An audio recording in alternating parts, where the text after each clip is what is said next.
fyrir að bjóða mér að kynna þetta verkefni. En Previse verkefni, eða Pregnant Women in Iceland, þetta verkefni sem hófst í raun og veru 2013, eiginlega heima í stofu, þar sem ég setti upp þessa netsíðu, þar sem mér þótti vera komið tími til þess að endurskoða ráðleggingar til barnshafandi kvenna. Og ég hafði fengið þær upplýsingar að það stæði ekki til að endurskoða þær á næstunni, en blessunarlega þá komu út nýja leiðbeiningar 2018. Ég þurfti að loka þessari síðu núna í vor, en út frá þessum hugmyndum þá hafa sprottið fjölmörg verkefni og hér sjáu þið yfirlit yfir rannsakendur og starfsmenn og nema sem hafa tekið þátt. Ég ætla fyrst og fremst að segja ykkur frá það sem við köllum Previse 2 og svo það sem að gerast núna að við erum að fylgja þáttakendum í þeirri rannsókn eftir í öðru verkefni sem heitir iScot, þar sem við erum að safna sýnum úr saursýnum frá bæði mæðrum og börnum þessara kvenna. En þetta byrjaði allt saman með spurningu sem kviknaði út frá því að við vorum að sjá mjög margar rannsóknir erlendis frá sem að benti til þess að mataræði meðgöngu væri mikilvægara heldur en áður hafði verið talið. Aðferðafræðin til að kanna mataræði mjög flókin og tímafrek og ekki hægt að nota í klínísku starfi. Við höfum líka séð í eldri rannsóknum sem að fóru fram í kringum 2012 að þungar og feitar konur, eða konur sem voru yfir kjörþyngd fyrir þungun og borðuðu jafnframt mjög hollan mat, að þær virtust ekki verið meiri hættu á að fá meðgöngusykursýki samanborið bara við konur í kjörþyngd. Þannig að við fórum af stað til þess að svara þessari spurningu hvort við getum fundið og reynt að flokka konur inn í þá lífsstílsíhlutanir þá á grundvelli þess hvernig þær borða, frekar heldur en að taka alltaf inn konur á grundvelli þyngdar og breyta mataræði kannski að óþörfu, því að hluti kvenna sem yfir kjörþyngd borðar mjög hollan mat. Og þetta birtu við, þessar niðurstöður höfum við birt og það Laufey ykkar Hrólfsdóttir sem á heiðurinn af þeim. En það sem kom í ljós í þessari rannsókn sem að náði til yfir 2000 kvenna var að neysla á mjólkurvörum hafði hrapað og þetta kallaði á nýja rannsókn á jóðhag barnshafandi kvenna og ástæðan fyrir því sú að mjólk og mjólkurvörur einn af tveimur fæðuflokkum sem eru gríðarlega mikilvægur uppsprettur fyrir jóð í íslensku fæði. Salt ekki almennt jóðbætt hér á landi en það leið sem að mörg af nágrannaríkjum okkar hafa beitt til þess að bæta jóðhag þjóðarinnar. Og til dæmis í Danmörku að það skylda að nota jóðbætt salt í brauð og með því fá þeir mjög góða dreifingu á jóðneyslu sinni af því að brauðneysla það almenn. Þannig að þessar ráðleggingar neyslu á fisk og mjólkurvörum eins og þær birtast í ráðleggingu frá embætti landlæknis að þær eru ekki bara til þess að tryggja omega-3 fitusýru undirtöku úr fiski eða kalk úr mjólkurvörum, heldur eru það líka mikilvægt til að tryggja jóðhag. Því miður gildir ekki það sama og gildir fyrir kalk að ostur getur komið í staðinn fyrir mjólkurvörur að hluta til því að osturinn virðist gefa bara of lítið af jóði. Ísland hefur lengi verið þekkt sem jóðgnóttarland og það vegna þess að í gegnum tíðina höfum við ekki bara notað mjög mikið af fiski, heldur líka af mjólkurvörum. En þið sjáið alveg frá 1960, þetta eru fæðuframboðstölur sem voru teknar saman alveg þangað til að ferðamannaðinaður varð svo stór að þær voru ekki lengur marktækar fyrir innlenda neyslu, að mjólkurneysla hefur verið að draga saman alveg stöðugt. Aftur sást þetta í landskönnun ef borum við saman neysla á landskönnun mataræði 2012 við 2010. Þannig að fyrir 10 árum síðan, rúmlega 10 árum síðan, þá framkvæmdum við rannsókn á jóðhag barnshafandi kvenna frekar lítill hópur kvenna, þetta voru 162 konur, en þar kom í ljós að jóðhagurinn var ennþá innan þeirra marka sem Alþjóðaheilbrigðisstofnunin setur, sem eru 150 til 249 míkrogram á lítri, það að segja miðgildi jóðstyrks í þvagi. Við eigum í dag ekki neinar aðferðir til þess að meta jóðhag á einstaklingsvísu, þannig að viðmiðin eru fyrir hóp af konum eða börnum eða hverjum sem verið að rannsaka og stuðst við miðgildi sem viðmið fyrir hvernig jóðhagurinn í viðkomandi þjóð. En við vorum sem sagt alveg innan marka þarna fyrir 10 árum. Ástæðan fyrir við höfum áhyggjur af þessu að þó svo að jóðskortur hafi ekki þekkst hér á landi, að þá þetta mjög algengur næringarefnaskortur og einn algengasti skortur á einstöku næringarefni í heiminum og líka talin ein helsta orsök fyrir heilaskaða sem hægt að koma í veg fyrir. Og nýlega rannsóknir bæði frá Bretlandi og Noregi benda til þess að vægur jóðskortur, annaðhvort þá metið sem lágur styrkur í þvagi eða lítil inntaka á meðgöngu að hefur verið tengt lakari frammistöðu barna á ýmsum þroskaprófum. Þannig að við fórum aftur af stað þarna haustið 2017 og ákváðum út frá þeim upplýsingum sem við hefðum að taka inn 1000 konur og þetta tók hálft ár, þannig að við fórum aftur af stað í samvinnu við fósturskimunardeildina hér á Landspítala. Þið sjáu þarna á myndunum að við vorum rannsóknarstofa á hjólum þegar við fengum aðsetur í viðtalsherbyggi sem stundum þurfti að nota og þá hlupum við fram á gang. Allar konur svöruðu rafrænum spurningalista fæðuval og til viðbótar við þetta sama aðferðafræði við notuðum 2 árum áður, en við bættum við þvagsýnum sem við notuðum til þess að meta jóðstyrk í þvagi og þær mælingar fóru fram í Finnlandi og við erum líka búin að mæla D-vitamin og það var gert á Landspítala og ég segi ykkur stuttlega frá því líka á eftir. Við höfum líka sendt til mælinga í Svíþjóð til að mæla fitusýrur í plasma og alkylreisósenóla sem mælikvarði á heilkornaneyslu í því skyni að gildismeta þennan stutta spurningalista sem við höfum verið að nota í þessum rannsóknum. En það sem að mér datt ekki í hug, ég hélt áður en að við fórum á stað að okkur tækist að skilgreina kannski lítinn hóp af konum sem að væri í lélegum jóðhag eða hefði lélegan jóðhag. En mér datt ekki í hug að miðgildið í öllum hópnum væri núna komið niður í 89 mikrogram á lítra. Sem þið sjáið að vel undir þeim viðmiðum sem Alþjóðaheilbrigðisstofnunin setur og minn ykkur á þá töluna sem við sáum fyrir 10 árum að þar var miðgildið 180. Við sjáum greinilega konur sem að segjast forðast mjólkurvörur eða allar mjólkurvörur að þær eru með lægri styrk miðgildi styrks og eins líka þær sem segjast forðast fisk og þetta eru þarna inn á milli konur með ofnæmi og það eitt af því sem að þarf að veita sérstakar athygli að það náttúrulega ekki hægt að biðja þann hópum að auka mjólkur og fiskneyslu, heldur þarf að bregðast við með öðrum hætti þar. Það eru mjög skýr tengsl við mjólkuneysluna eða neyslu á mjólkurvörum og ég hef svo sem ekki sérstakar áhyggjur af konum sem að virðast, eða þessum hópum sem að virðast vera með miðgildi yfir 100 því flestum af þessum rannsóknum sem hafa verið gerðar að þá virðist það vera svona nú þarf ég að sletta ákveðið cut-off varandi tengsl við frammistöðu á greindaprófum og þroskaprófum. En hins vegar sérstaklega þessir hópar sem að nota mjólkurvörur mjög sjaldan að þar ástæða til þess að grípa inn í.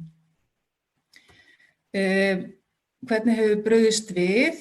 Við náttúrulega leið og við höfðum fyrstu niðurstöður úr þessum rannsóknum þá höfðum við samband við embætti landlæknis og í febrúar á þessu ári að þá dreifði embættið dreifibréfi bréfi eftir að grein kom út, þar sem að mælt með því að konur sem að borða sjaldan fisk eða neyta líka lítilla mjólkurvara, að þeim ráðlagt að nota fjölvítamín sem inniheldur 150 mikrogram af joði á dag. Og hér sjáum við töflu úr rannsókninni, það voru örfáar konur sem að notuðu bætiefni sem inniheldu joð. Við báðum spurningin var þannig hvort að kona notaði bætiefni sem inniheldu joð og svarmöguleikarnir voru nei, já og veit ekki. Og það voru margar konur og ef þær svöruðu játandi eða veit ekki, þá voru þær beðnar að skrifa nafnið á því bætiefni sem þær voru að nota. Og það var mjög mikið það að konur sem sagðist hafa tekið joð, þær skrifuðu kannski járn eða eitthvað annað, þannig að við valideruðum all þessi svör. En við sjáum að þess eru ekki nema 34 konur, 3,5%, en styrkurinn í þvægi hjá þeim mun hærri heldur en hjá þeim sem ekki tóku bætiefni, vegna þess að mjólkur og fiskneyslan var ekki í samræmi við ráðleggingar. Það varað sérstaklega við að nota þara eða þaratöflur og ástæðan sú að það mjög erfitt að stýra magni af joði í þara og það getur verið allt frá því að innihalda ekkert og upp í að innihalda ofboðslega mikið. Og joð eitt af þessum næringarefnum þar sem frekar stutt frá því sem ráðlagt upp í þau mörk þar sem að óæskileg áhrif geta farið að koma fram líka. Þannig að ráðlega dagskammturinn 150 mikrogram og efri mörk hættulausra neyslu 600. Það gerist á svipuðum tíma að það þurfti innkalla íslenskar jóðtöflur eða þaratöflur frá gula miðanum.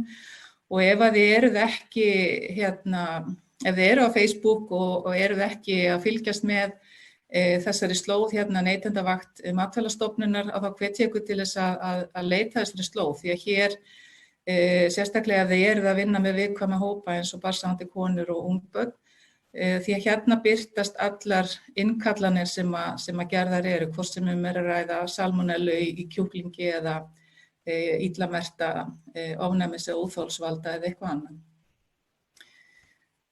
Varðandi D-vitamíni, þetta svolítið mikið á þessari glæru, þannig ég ætla að leiða ykkur í gegnum það sem ég myndi vilja sýna ykkur. Það taka fram að erum við með vetrarsýni, við erum ekki með sumarið með. Af þessum rúmlega 1000 konur sem tóku þátt hjá okkur, það voru 938 sem fóru í blóðsýnatöku. Og við miðum notum þau viðmið að undir 30 nanomólalítur, það skilgreinum við sem skort, milli 30 og 49,9 sem ófullnægjandi stöðu og fullnægjandi yfir 50, en við bættum við líka viðmiðum yfir 75 nanomólalítur því að í mörgum þeirra rannsóknum sem sérstaklega á sviði meðgöngusykursýki sem við vorum að skoða, að þar oft miðað við yfir 75 sem fullnægjandi staða. En við greinum D-vitaminsskort hjá 5% kvenna, í heildina voru þá 30% sem töldust vera með ófullnægjandi stöðu. Það mjög skýr munur á D-vitaminsstyrk í blóði kvenna eftir hvort það taki aldrei mjög óreglulega eða daglega D-vitamín. En það sem við höfum svolítið áhyggjur af að tæplega fjórðungur kvenna sem sagðist taka D-vitamín bætiefni daglega var með gildi undir æskilegum styrk. Og ástæðuna fyrir þessu geta verið nokkrar.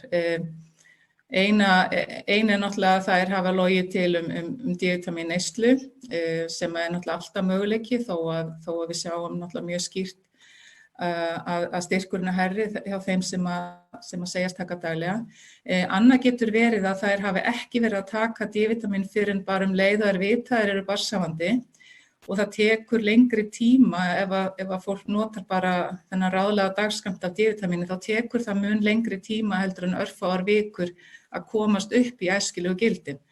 Þannig að það sem við erum að skoða núna hvort það sé hægt að gefa út einhvers konar leiðbeiningar að nota hærri skammta heldur en ráðlegu dagskammtana sem eru núna 15 míkrógrömm á dag sem að samsvara þá 600 alþjóðlegum einingum að ráðleggja þá að nota 1000 og jafnvel 2000 einingar til þeirra kvenna sem ekki hafa verið að taka D-vitamin bætiefni daglega fyrir þungum til þess að koma þeim sem fyrst upp í æskileg gildi.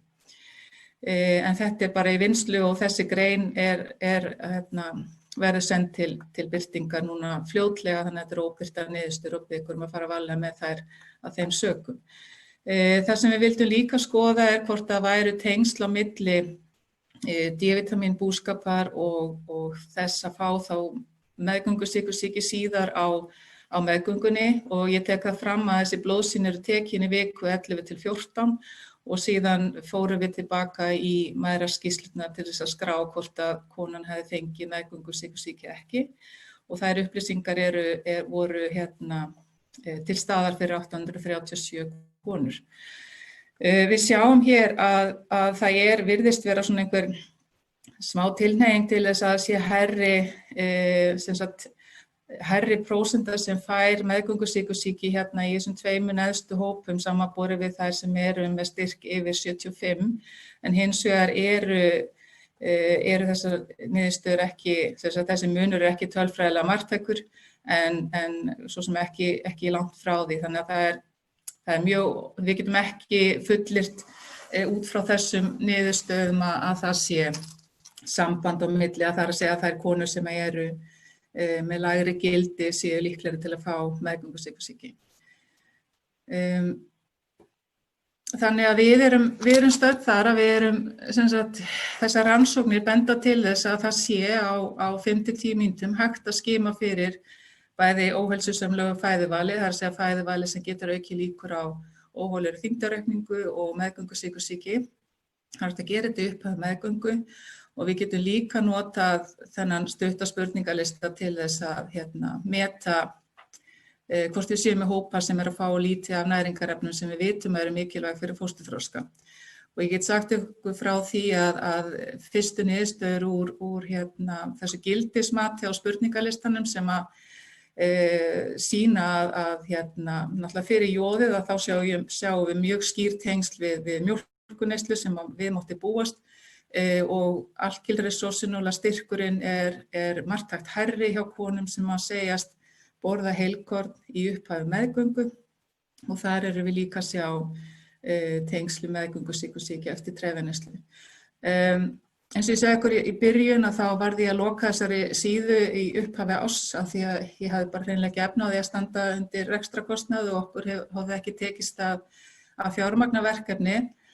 En það eru núna komin 2 ár síðan að ég fekk svona hálfgert loforð fyrir því að sú virkni sem var að finna á þessari síðu að henni yrði komið fyrir í heilsuveru og þannig að niðurstaðan úr þessari skimun gæti birst ljósmóður í sögu eða mæðraskrá og þannig væri hægt að grípa þessar konur mjög snemma og veita þeim viðeigandi ráðleggingar, hvort sem væri að ræða hvernig síðan sem að samvinnunni milli ljósmæðra og þá næringarfræðinga yrði háttað.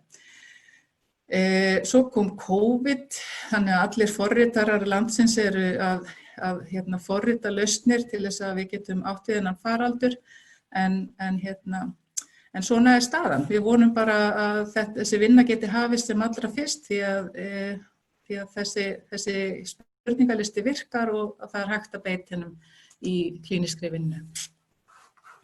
Takk.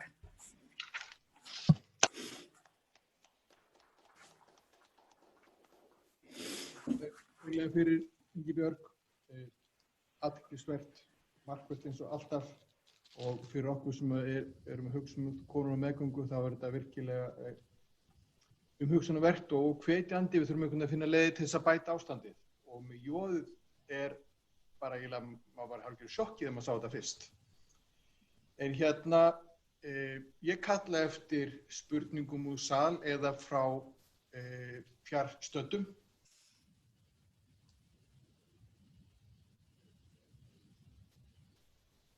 Við erum nú ekki mörg í salnum, þannig að svo ég viti það.